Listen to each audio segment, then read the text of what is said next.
नमस्कार दोस्तों, आप सुन रहे हैं व्रत की महिमा, एक ऐसा पावन मंच जहां हम आपके लिए लाते हैं व्रतों की अद्भुत, भावनात्मक और प्रेरणादायक कथाएं, जो न केवल आपके मन को शांति देती हैं, बल्कि जीवन के हर मोड़ पर आपको आस्था और विश्वास की शक्ति का एहसास कराती हैं। आज हम प्रस्तुत कर रहे हैं सोमवती अमावस्या व्रत कथा, एक ऐसी कथा जो भाग्य को भी मोड़ देती है और मन में श्रद्धा हो और कर्म की सच्चाई को भी। अमावस्या के दिन हिंदू धर्म में बहुत ही पवित्र माना गया है और जब अमावस्या सोमवार के दिन पड़े तो उसका महत्व और भी बढ़ जाता है। इसे सोमवती अमावस्या कहा जाता है। इस दिन व्रत रखने से और कथा श्रवण करने से पितृ तृप्ति होती है और व्यक्ति को सौभाग्य की प्राप्ति होती है। बहुत समय पहले की बात है। एक नगर में एक साहूकार रहा करता था। उसके 7 बेटे और एक प्यारी सी बेटी थी। सभी बेटों की शादी हो चुकी थी, लेकिन बेटी अब भी अविवाहित थी। यही बात साहूकार और उसकी पत्नी को हमेशा परेशान करती रहती थी। वे दिन रात यही सोचते कि आखिर कब उनकी बेटी का भाग्य जागेगा। साहूकार एक साधु का परम भक्त था, जो अक्सर उनके घर भिक्षा लेने आता था। वह घर की बहुओं को आशीर्वाद देता, लेकिन कभी भी बेटी को कुछ नहीं कहता। एक दिन साहूकार की पत्नी ने साधु से यह प्रश्न कर ही लिया, आप मेरी बहुओं को तो आशीर्वाद देते हैं, लेकिन मेरी बेटी को क्यों नहीं? साधु यह सुनकर कुछ नहीं बोले और चुपचाप वहां से चले गए।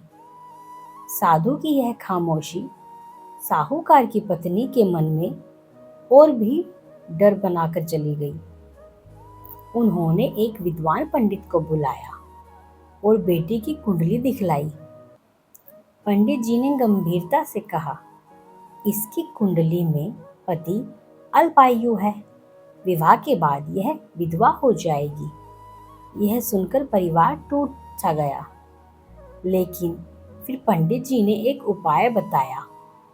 उन्होंने कहा, यदि यह कन्या समुद्र पार एक द्वीप पर रहने वाली पुण्यवती धोबिन से सिंदूर प्राप्त करे और सोमवती अमावस्या का व्रत करे, तो इसका दुर्भाग्य सौभाग्य में बदल सकता है। उम्मीद की एक नई किरण जागी। साहूकार की बेटी अपने भाई के साथ उस द्वीप की खोज में निकल पड़ी। समुद्र किनारे पहुंचे तो आगे का रास्ता समझ नहीं आया।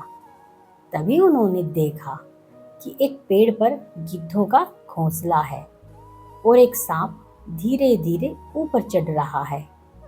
सांप ने पहले भी कई बार अंडों को खाया था और आज फिर वही करने जा रहा था। बेटी ने यह देखा और साहस के साथ सांप को मार डाला। गिद्धों का परिवार सुरक्षित हो गया। गिद्धों ने उसके साहस और करुणा को सराहा और उसके भाई सहित उसे अपनी पीठ पर बिठाकर समुद्र पार द्वीप तक पहुंचा दिया। वहां पहुंचकर बेटी ने चुपचाप उस पुण्यवती धोबिन की सेवा करना शुरू कर दिया। वह बिना अपना नाम बताए उसके सारे काम करने लगी, कपड़े धोना, घर के कार्य करने लगी। धीरे धीरे धोबिन को पता चल गया कि कोई अनजानी कन्या उसकी सेवा कर रही है। एक दिन उसने उस समय लड़की को देख लिया और उसका सेवा भाव देखकर भावुक हो उठी। धोबिन ने उसे गले से लगाया और अपने हाथों से सिंदूर देकर आशीर्वाद दिया, तू सदा सुहागन रहे, तेरा जीवन सुख से भरा रहे। सिंदूर लेकर बेटी घर लौटी। फिर उसने पूरी श्रद्धा और नियम से सोमवती अमावस्या का व्रत रखा। समय बीता, उसका विवाह हुआ और वह अपने पति के साथ लंबा, सुखी और समृद्ध जीवन जीने लगी। इस पवित्र व्रत कथा से हमें यही सीखने को मिलता है कि जब मन में आस्था हो, सेवा में निस्वार्थ भाव हो और श्रद्धा से व्रत किया जाए तो भाग्य भी बदलता है और दुख भी दूर हो जाते हैं। व्रत की महिमा पर आप ऐसी ही और प्रेरणादायक व्रत कथाएं सुनते रहिए। अगर आपको यह कथा पसंद आई हो तो कृपया चैनल को सब्सक्राइब करें, बेल आइकन दबाएं और इस पावन कथा को औरों को भी साझा करें। आपका दिन मंगलमय हो। धन्यवाद।